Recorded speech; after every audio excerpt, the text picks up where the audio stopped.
Olá, IPCA! Hoje é segunda-feira, dia 14 de abril de 2014. Nós estamos juntos há 617 dias lendo a Bíblia e hoje leremos o capítulo 15 do primeiro livro dos Reis e os capítulos 13 e 14 do segundo livro das Crônicas.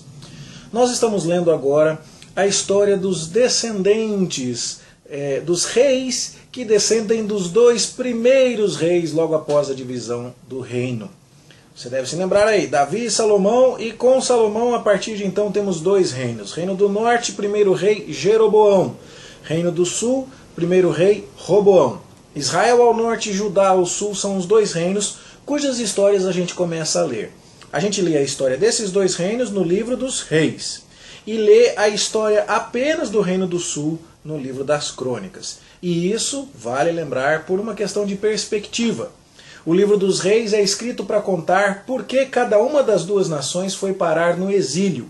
E o livro das crônicas é escrito para contar por que, apesar de ter ido parar no exílio, o reino do sul deve encontrar a esperança de sua restauração, voltando aos caminhos que foram abandonados. Então, o reino do norte já tinha sido extinto àquelas alturas, e então o cronista se preocupa basicamente com a história do reino do sul. A gente vai acompanhar as duas histórias em paralelo e por isso precisamos prestar atenção, porque agora, no texto de Reis, a gente começa a ter exatamente aquele problema que nós mencionamos antes. O verso 1 do capítulo 15 fala que no 18º ano de Jeroboão, que está reinando em Israel ao norte, começa a reinar Abias em Judá. Então agora você vai ver um padrão que vai se estender ao longo de todo o livro de Reis. Tantos anos tem esse rei no sul quando começa aquele no norte, ou tantos anos tem aquele rei no norte quando começa este no sul. E essa é a ideia como os reis são comparados um em relação ao outro. Nós temos o reinado de Roboão, que durou 17 anos e foi um reinado negativo. Tanto foi que Deus mandou o faraó Sisaque para saquear o templo e roubar os tesouros de Salomão. Nós já falamos sobre isso. Depois vem o reinado de Abias em Judá, que reina durante 3 anos. E é curioso que no livro de Reis o reinado de Abias é classificado como negativo. E no livro das crônicas há uma certa conotação positiva para Abias. E aí a gente fica se perguntando, quem avaliou mal o reinado de Abias? Nenhum dos dois.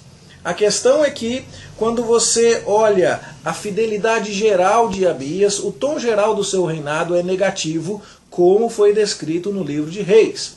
Mas houve um episódio em que ele, guerreando contra Jeroboão, falou verdades que interessavam ao propósito do autor das crônicas. E aí você lê isso lá no livro das crônicas, no seu capítulo, segundo livro das crônicas, no capítulo 13, você percebe então que a ideia básica era que quando houve guerra entre Abias, que é o filho de Roboão, portanto o segundo rei de Judá, contra Jeroboão, que é o primeiro rei de Israel, você tem na guerra Abias tomando uma atitude muito interessante. Ele se coloca para falar a toda a nação e mostra que todo mundo deveria entender que Deus quer um rei davídico reinando para sempre.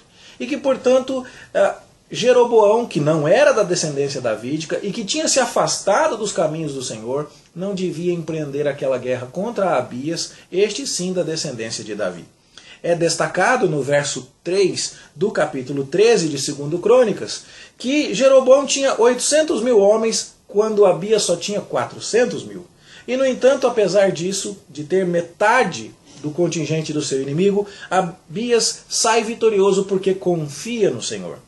E essa ideia de confiar no Senhor, que foi exibida por um rei do sul, é que é muito importante para o cronista.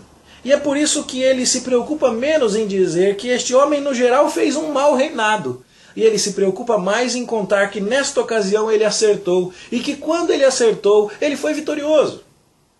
E o cronista então seleciona este fato do reinado de Abias para contar a sua história. Reis está mais interessado em mostrar como é que foi que tanto o reino do norte quanto o reino do sul foram parar no exílio. Então ele já faz um balanço negativo geral e passa a bola para frente. Crônicas já está mais preocupado em mostrar como os exilados podem voltar e reconstruir a vida da nação. então ele conta algumas coisas que mesmo no meio de um mau reinado, Abias fez de maneira correta para incentivar as pessoas a reconstruírem a vida da nação. Não há, portanto, nenhuma incongruência entre os dois textos bíblicos. Eles apenas são escritos de perspectivas diferentes com objetivos diferentes. Bom, também lemos nos textos de hoje a história do terceiro rei de Judá, que é Asa, filho de Abias, e então também da linhagem davídica. Asa vai reinar por 41 anos e o seu reinado em geral é muito positivo, mas nós ainda vamos falar mais sobre ele amanhã. No texto de Crônicas a gente para basicamente com Abias e um pouquinho do reinado de Asa. Nós não ouvimos falar nada a respeito de Israel em Crônicas. Crônicas não presta atenção no Reino do Norte. Então vamos falar sobre Israel a partir do livro dos Reis. E lá a gente vai ver então que, se você acompanhar aí a parte final do capítulo 15 de 1 Reis, você vai ver que aí temos os 3 nomes dos 3 primeiros reis do Reino do Norte, o reino de Israel. Jeroboão, que reina 22 anos, Nadab, filho dele, que reina 2 anos, e Baasa, o terceiro rei, que reina 24 anos. E aqui também temos informações importantes, porque a dinastia de Jeroboão só dura com ele e com o seu filho Nadab, sendo que este inclusive só reina 2 anos, e a profecia que foi feita por Aías, lembra que a mulher de Jeroboão foi buscar cura para um primeiro filho seu que morreu, e o profeta Aías falou, você largou o Deus de Israel, portanto seus filhos serão mortos? Pois é, a profecia de Aías logo se cumpre. O rei Nadab é morto e também matam toda a descendência de Jeroboão. E assume agora o novo posto, assume o posto de rei em Israel, uma nova dinastia inaugurada por Baasa, que vai reinar 24 anos. E aqui você também vai ter um contraste muito importante. Se no Reino do Sul há uma única dinastia, a dinastia de Davi, governando o tempo inteiro, no Reino do Norte, Israel, você vai ter várias dinastias, vários golpes de Estado. E você já começa a ver o primeiro logo aqui. Jeroboão só consegue colocar um filho no trono e depois a dinastia dele já se extingue e entra a dinastia de Baasa. Essa vai ser uma constante em nossa leitura. Golpes e mais golpes em relação aos reis do Reino do Norte, enquanto a dinastia de Davi vai prevalecendo no Reino do Sul. A gente vai lendo sobre o Norte em Reis e vai lendo sobre o Sul em Reis e Crônicas. Às vezes, procurando entender por que Reis foi mais resumido e Crônicas mais detalhado. Porque a avaliação de Reis, como foi o caso de hoje no reinado de Abias, é mais restrita, mais enxuta e já classifica tudo como negativo. E a descrição do reinado de Abias, por exemplo, lá no livro das Crônicas, é mais extensa e relata um episódio específico no qual Abias acertou, e isso por conta dos propósitos que já discutimos. Essa é a mensagem, a compreensão do que nós acabamos de ler hoje. Os 3 primeiros reis de cada lado, Roboão, Abias e Asa, em Judá. Roboão negativo, Abias negativo, em Reis, e Asa positivo. Em Crônicas, Abias tem um episódio positivo destacado. E em Reis lemos os 3 primeiros reis do norte. Jeroboão e Nadab, da primeira dinastia, e Baasa, o inaugurador de uma segunda dinastia. Se você conseguir, então, entender os objetivos destes 2 livros que narram os mesmos fatos de perspectivas diferentes, entender a sucessão de reis em cada um dos 2 reinos e os seus papéis agindo positiva ou negativamente, você terá compreendido, então, esta parte da história de Israel e de Judá, né? Agora não dá mais para falar num reino só. Você terá entendido esta parte da história do povo de Deus que nós estamos estudando agora. As lições parecem bastante claras. A obediência à aliança será recompensada com a benevolência de Deus. A desobediência e o afastamento dos caminhos da aliança serão julgados e tratados pela severa e pronta disciplina de Deus. Isso nos remete sempre a Deuteronômio, aquele livro que mostrou bem claramente que Deus fazia um pacto com o seu povo exatamente nestes termos.